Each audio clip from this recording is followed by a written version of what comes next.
Hey guys, welcome back to my channel.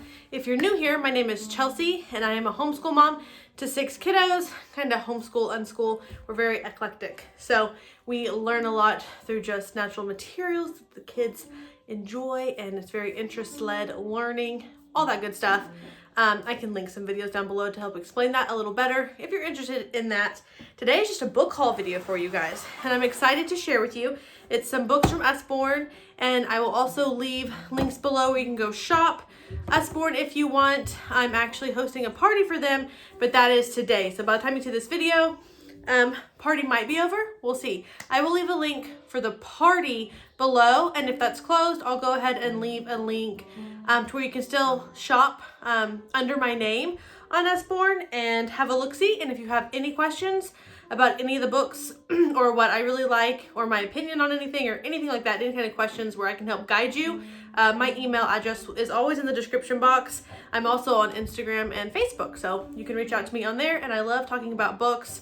So don't ever hesitate or feel like you're bugging me. I can talk books, homeschool, baby, birth, parenting. I can talk all those topics all day long. So never bugging me. Anyway, I just have some books that I recently got from a party that I attended right here. And we have other Usborne books, and I've shared some when I did some like my favorite book videos, and I had a lot of questions on them. People really enjoyed seeing them. So I thought I would just show you guys what I have here. I didn't organize it in any fashion. I just grabbed them all up off the bookshelf. I like to store my books kind of when they're new, open faced, like out on bookshelves, TV stand, piano, anything like that, where they're just open faced like this instead of like this, because my kids will gravitate towards them more. I'll also just take one and leave it laying on the coffee table like this, or laying on an end table. Just I'll pick a random one, kind of like strewing, and then my kids will gravitate towards them. They'll pick them up and want to look through them just for funsies, instead of saying, I really feel like learning about ocean creatures. Let me go search for that, and then, you know, find something. If it's open where they can see it, or just randomly at a table where they might look, they're more likely to grab it. So there's a little tip. Anyway, let's get into this because my baby is about ready for a nap. So the first two things I'm going to show you are kind of like workbook style, but they're not workbooks. They're fun, and they're both over math. So let me just math puzzles. I hurt my finger earlier on a blender. Number puzzles and games. And these are kind of like boredom busters, but they're math and they're fun though. I told Natalie, I said, can I have a turn in this? This one looks really fun. So this is number puzzles and games. And I had plans on like turning my camera around and doing like all this stuff, but I just don't really have the time to do that. But I really wanted to get this video out. So I will just kind of do this old-fashioned style. This is how I used to do flip throughs, just like this. I'll just kind of give you ideas here. There's so many fun things. Let's see. And obviously this book, here's how thick it is. So I'm not going to show you every page. This particular book, this one, reminds me a lot of like a fun schooling thinking tree book. If you've ever used that in math, it reminds me of that, but colored already. Just the way they approach math, I love. And they have a whole entire Facebook page. I'll try to remember to link it, showing you how you can use Usborne books with thinking tree journals. And I think that's awesome. So this Band-Aid's gonna annoy me, sorry. I poked my finger on a blender while washing dishes. Anyway, they have a whole entire Facebook group where parents share ideas about how to use these, well, the actual books really, with thinking tree books. So I'm gonna look into that because I think that sounds fun. So here's a little peek inside of that one. Just a fun boredom buster, like I said. You could use this in the car schooling, have races, you buy one and your kid buy one and have races, or sit down with your kid and try to figure these out together, or use these, you know, maybe have a quiet math time every day, pull these out, everyone do a couple pages, put it in your morning basket, all kinds of things you could do with that. The other one's a little younger, but I got this for Violet, who's 7, and there are some things that she can't do. So you have some mazes. Here's where she played Sudoku. But then you get over here with like division and multiplication, and she's not there yet. So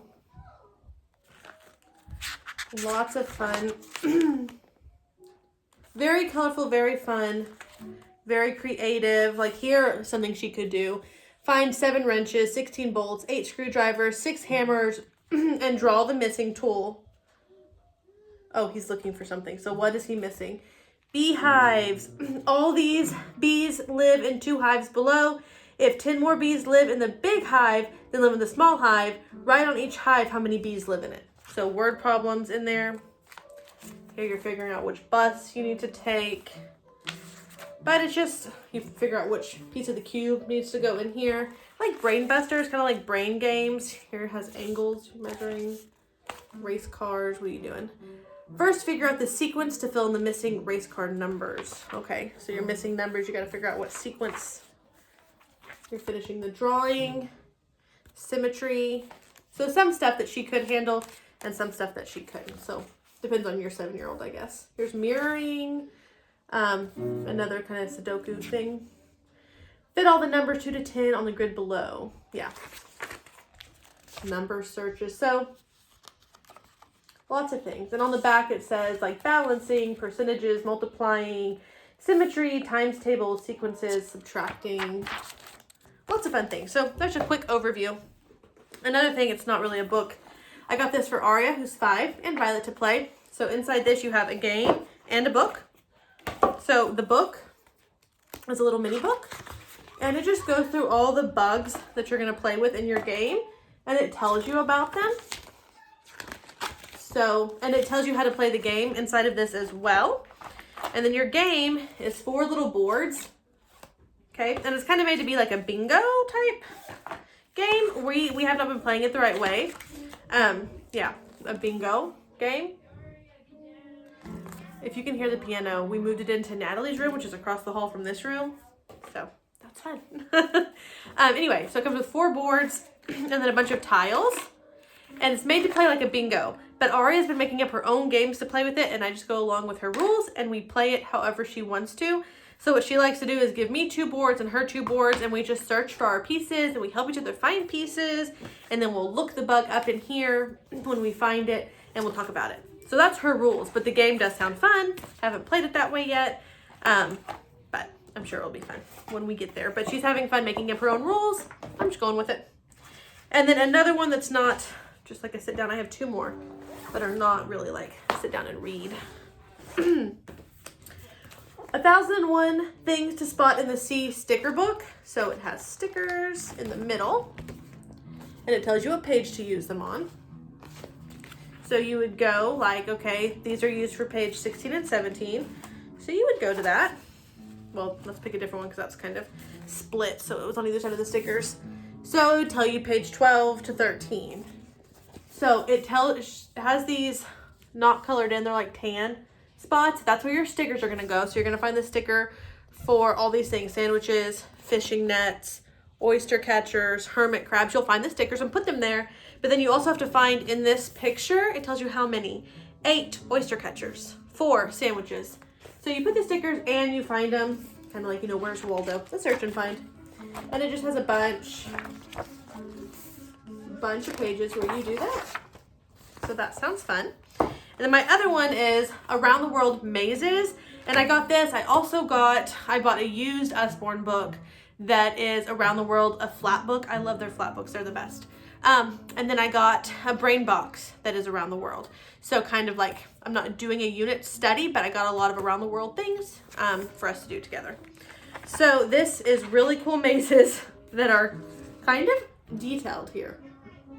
This says, help Phoebe find her way through the old town in Dubrovnik to join the City Hall tour that's about to begin. So it starts, where Phoebe down here, and she needs to get here. And it looks like, oh, just draw your line through the city, but it has a lot of obstacles and things that get in the way. So they're kind of like mazes for your big kid. I mean, a little kid can do this too, but they're detailed enough. Natalie's been having fun in that one. Bet your big kid can do it too, is what I was going to say. Okay, now I got some more. Let me show you first. I just got this. Aria's really, really into farms. Really into farms. We had a farm field trip planned and we had to cancel it because Aaron's leg broke and he was going to go, and then snow came. But I'm going to reschedule it. So farm field trip. So I got this for Aria, who's 5. 199 things on the farm, and she does like it. It's a little young, so they have other farm books. I'm gonna look at those for her. Hudson's been having fun with this one, so that'll tell you. It is just one of those, like, kind of like a My First Word book, and it just shows you all the things, and Hudson loves this thing. He loves it. He gets so excited. He's 8 months old, and he just smacks the pages, and Aria has fun showing him stuff. But yeah, kind of young for 5. Hudson, my 8-month-old, really liked it. I think a 1-year-old, 2-year-old would like that. Okay, now I said I really like the Lift the Flap books, and I do. I got 2 new ones. We love these. I mean, we will buy these and we'll have them for years, but we'll use them so much that the flaps will just end up coming off after years. They last for a long time. But they get really used. Like, I don't know if you can see already. We just haven't even had these a week. And the flaps, you can tell, have been used. I mean, they're sturdy. They'll stay on there. I'm not trying to say they're going to break, but you can just tell we love them. That's what I'm trying to say. So, wild weather, animal homes. My kids always have questions about weather. We live in Oklahoma. We have lots of tornadoes and things like that. And this week we're having a snowstorm. And then Aria is my 5-year-old of a zillion questions. She always wants to know, where do the animals go? Where do they live? What's their home look like? Well, what does that look like? She always wants to know. And you can tell, well, birds make nests in trees. Well, what does that look like? What do they use? Some birds make their nest on grounds. So this one goes into animal homes. And so she's been having lots of fun. And I like the flaps because they're normally, a lot of times, more than one flap. So sometimes you'll get a 1 flapper, right? Like this little frog. Frogs use their sticky tongues to catch flies, okay? But sometimes you'll get like a 2 in 1, or sometimes a 3 or more in 1. Some creatures live most of their lives in the pond. So you can bring that down. Diving beetles hunt for smaller pond creatures. And then talks down here, talks about shrimp. And then this one too.